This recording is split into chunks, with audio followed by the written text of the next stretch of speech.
안녕하세요, 여러분. 오늘 딥다이브에서는 미국 주식 세금, 그중에서도 특히 많이들 궁금해하시는 내용을 다뤄볼까 합니다. IRS, 그러니까 미국 국세청이 투자자랑 트레이더를 어떻게 나누는지, 또 그 기준에 따라 세금이 어떻게 달라지는지 관련 소스들을 좀 준비해봤습니다. 네, 맞아요. 이번 딥다이브에서 중요한 건 이 투자자냐 트레이더냐 하는 지위가 뭐랄까, 본인이 정하는 게 아니라는 거죠. 실제 거래 활동의 성격이나 패턴을 보고 IRS가 판단한다는 점입니다. 내가 정하는 게 아니라 판단받는 거군요. 그렇죠. 그리고 트레이더만 선택할 수 있는 특별한 회계 방식, 시가평가, 그러니까 맙투마켓, MTM이라고 부르는 것까지 오늘 소스 기반으로 좀 명확하게 짚어드릴게요. 좋습니다. 저희 목표는 오늘 이걸 들으시는 여러분께서 내 활동은 이쪽에 가깝겠구나 하고 감을 잡으시고 이 복잡한 세금 규정의 핵심을 좀 빨리 파악하시도록 돕는 거죠. 네. 자, 그럼 바로 본론으로 들어가 볼까요? 대부분의 개인 투자자분들은 기본적으로 그냥 투자자, 인베스터로 분류된다고 하죠. 배당이나 이자, 아니면 장기적인 주가 상승을 보고 증권을 사고 파는 경우요. 그렇습니다. 그게 일반적이죠. 반면에 이제 트레이더는 단기적인 가격 변동을 이용해서 이익을 얻는 걸 하나의 사업으로 하는 사람을 말합니다. 트레이더 or business로요. 사업이요? 네.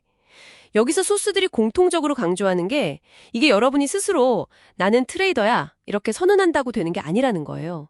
활동 기록을 보고 IRS가 판단한다는 거죠. 근데 그 판단 기준이 좀 애매한 것 같아요.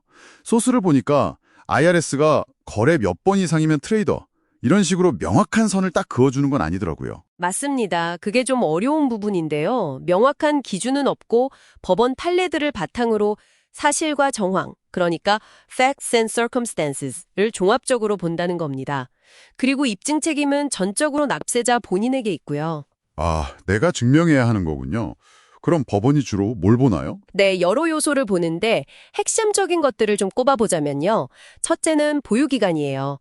아주 짧아야 합니다. 소스에 따라서는 31일 이하 보유를 중요한 증거로 보기도 하고요. 31일 이하요? 굉장히 짧네요. 그렇죠. 그리고 두 번째는 거래 빈도와 규모입니다. 정말 자주 그리고 상당한 규모로 거래해야 한다는 거죠. 연간 720회 이상 거래라든지 시장 개장일에 75% 이상 거래했다는 기록 같은 게 실무적인 기준으로 언급되기도 합니다. 포페, 판례 같은 데서 나온 기준들이죠. 와, 거의 매일 거래해야 하는 수준이에요. 네. 그리고 세 번째는 투입 시간입니다. 하루에 상당 시간을 예를 들어 4시간 이상씩 거래 관련 활동에 써야 한다는 거고요.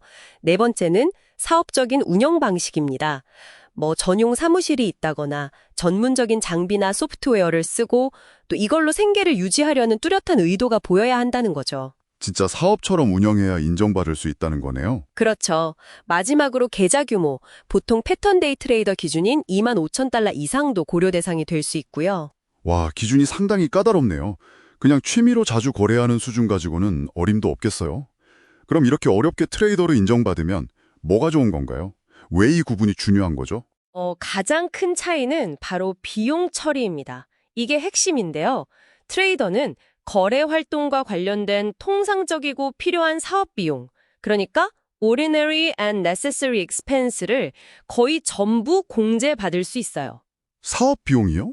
예를 들면 어떤 것들이 있을까요? 홈오피스 비용 일부라든지 전문 트레이딩 소프트웨어 구독료, 교육비, 세미나 참가비, 심지어 마진 이자까지도 제한 없이 공제 가능합니다. 이 비용들이 스케줄 C라는 서식을 통해 조정 총소득 AGI를 직접적으로 낮춰주죠. 세금 부담이 확 줄어들 수 있어요. 와, 이건 투자자랑 비교하면 정말 큰 혜택이네요.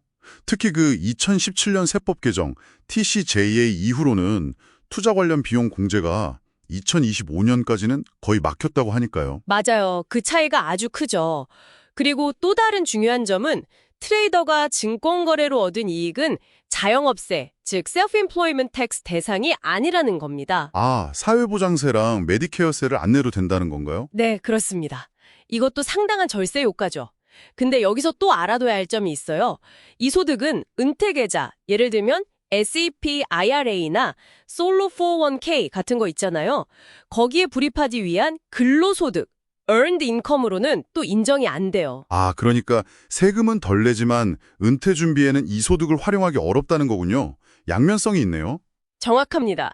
장단점을 잘 따져봐야 하죠. 자, 그리고 트레이더 지위를 확보하면 또 다른 선택지가 생긴다고 하셨는데 바로 시가평가, MTM 회계 방식이요. 이건 뭔가요? 좀 더 자세히 설명해 주시죠. 네, MTM, 즉 Mark to Market은 트레이더만 선택할 수 있는 특별한 회계 처리 방식인데요. 아주 간단히 말하면 매년 말 12월 31일에 내가 가지고 있는 모든 증권을 그날 시장 가격으로 평가하는 거예요. 그래서 아직 팔지 않았더라도 그 평가 이익이나 손실을 그 해의 소득으로 그냥 인식해버리는 방식입니다. 팔지도 않았는데 이익이나 손실로 잡는다고요? 그게 왜 좋은 거죠? 손실이면 몰라도 이익까지 미리 세금 내야 하면 부담스러울 것 같은데요? 네, 그럴 수 있죠. 하지만 이게 매력적인 이유가 두 가지 강력한 이점 때문입니다. 첫째, MTM을 선택하면 모든 거래 손실이 일반 손실로 처리돼요. 일반 손실이요? 자본 손실이랑 다른 건가요? 네, 아주 큰 차이가 있습니다. 보통 투자자의 자본 손실은 다른 소득과 상계하는 데 한도가 있잖아요. 연간 3,000달러까지만. 근데 MTM 하에서의 일반 손실은 그런 한도가 없어요. 여러분의 급여 소득이든 다른 사업 소득이든 다른 모든 종류의 소득과 제한 없이 전액 상계할 수 있습니다. 손실이 컸던 해에는 세금을 엄청나게 줄일 수 있는 거죠. 와, 손실 공제 한도가 없다니. 이건 정말 강력한데요? 그렇죠. 그리고 두 번째 이점은 워시세일, 규정 적용을 받지 않는다는 겁니다. 아, 워시세일. 손실 보고 팔았다가 30일 안에 다시 사면 손실 인정 안 해주는 거요? 맞습니다. 그 규정이 MTM 트레이더에게는 적용되지 않아요. 그러니까 손실난 주식을 팔고 바로 다음 날 다시 사더라도 손실 처리가 자유롭고 장부 관리도 훨씬 간편해집니다. 이것도 트레이더에게는 아주 유용하겠네요. 네, 그렇죠. 특히 단타 매매를 자주 하는 분들에게는요. 알겠습니다. 무제한 손실 공제, 워시세일 규정 미적용이라 정말 솔깃한데요. 근데 분명히 단점도 있겠죠. 어떤 위험 부담이 따르나요? 물론입니다. 장점만 있을 리가 없죠. 가장 큰 단점은 아까 잠깐 걱정하셨던 것처럼 모든 거래 이익이 심지어 1년 이상 보유했던 증권에서 난 이익이라도 전부 일반 이익, 올디너리 인컴으로 과세된다는 점입니다. 일반 이익이면 세율이 더 높잖아요. 네, 장기 자본 이득에 적용되는 낮은 세율 혜택을 전혀 받을 수 없게 되는 거죠. 모든 이익이 자신의 소득세 구간에 따라 과세됩니다. 아, 장기 투자 이익에 대한 메리트가 완전히 사라지는군요. 그렇죠. 그리고 두 번째 단점은 역시 예상하셨겠지만 주가는 올랐는데 아직 팔지 않은 증권의 미실현 이익에 대해서도 당장 세금을 내야 할 수 있다는 겁니다. 이걸 유령소득, 팬텀 인컴 문제라고 부르기도 하죠. 실제로 현금이 들어온 건 아닌데 세금은 내야 하니까요. 현금 흐름에 문제가 생길 수도 있겠네요. 네, 충분히 그럴 수 있습니다. 마지막으로 한번 MTM을 선택하면 나중에 이걸 취소하기가 매우 어렵다는 점도 중요해요. IS의 승인이 필요하거든요. 한번 선택하면 거의 되돌리기 힘들다고 봐야 합니다. 와, 이거 정말 신중하게 결정해야 할 문제네요. 한번 선택하면 거의 돌아올 수 없는 강을 건너는 셈이니까요. 맞습니다. 그래서 전략적인 판단이 필요하고요.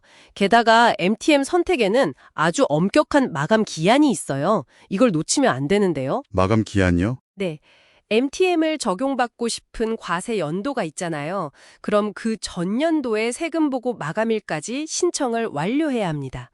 예를 들어 2025년부터 MTM을 적용받고 싶다. 그러면 2024년도 세금 보고 마감일인 2025년 4월 15일까지 관련 서류, 선택 성명서, 일렉션 스테이트먼트나 폼 3115 같은 것을 제출해야 하는 거죠.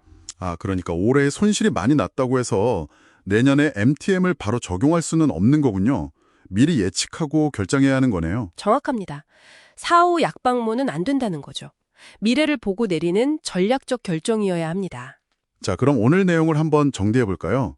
미국 세법상 투자자와 트레이더 구분은 여러분의 선택이 아니라 거래 활동 패턴에 따라 결정되고 이게 세금 처리 방식에 아주 큰 차이를 만든다. 네, 트레이더로 인정받으면 상당한 비용 공제 혜택이 주어지고요. 그리고 트레이더는 추가로 시가평가 MTM을 선택할 수 있는데 이건 손실 공제에는 정말 강력한 이점을 주지만 모든 이익을 높은 세율의 일반 소득으로 바꾸고 심지어 미실현 이익에도 세금을 내야 하는 부담을 감수해야 한다. 이런 거죠. 네, 정확하게 요약해 주셨습니다.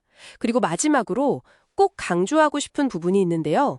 소스들에서도 공동적으로 지적하는 내용입니다. 어떤 거죠? 트레이더 지위를 주장하는 것은 IRS의 감사 위험이 상대적으로 높다는 점입니다. 아무래도 세금 혜택이 크다 보니까 IRS에서 좀 더 꼼꼼하게 들여다보는 경향이 있거든요. 아, 감사 위험이 높군요. 네. 그래서 트레이더 지위를 주장하려면 정말 철저한 기록 관리가 필수적입니다. 언제, 얼마나 거래했고, 관련 활동에 시간을 얼마나 썼고, 어떤 비용을 지출했는지 상세한 증빙 자료를 잘 갖춰놔야 합니다. 기록이 생명이겠네요. 그렇죠. 그리고 감사에 대비하는 차원에서 장기 투자를 위한 계좌와 단기 트레이딩을 위한 계좌를 명확하게 분리해서 운영하는 것이 현명한 방법이라고 소스들은 조언합니다. 좋은 팁이네요. 계좌 분리. 자, 그럼 여기서 한 가지 좀 생각해 볼 만한 질문을 던져보면서 마무리할까 합니다. 네, 어떤 질문인가요?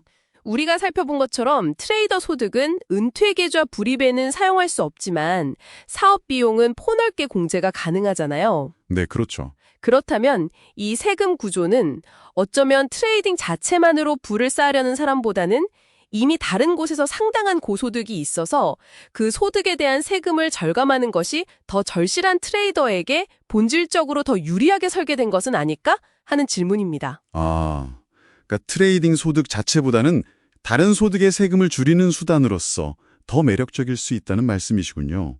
흥미로운 관점이네요. 네, 한번 여러분 각자의 상황에 비추어서 고민해 보시면 좋을 것 같습니다. 네, 오늘 정말 유익한 딥다이브였습니다. 투자와 트레이더 구분부터 MTM까지 복잡한 미국 주식 세금 규정을 명쾌하게 정리해 주셨네요. 오늘 저희가 살펴본 내용이 여러분의 투자 활동과 세금 계획에 도움이 되기를 바랍니다.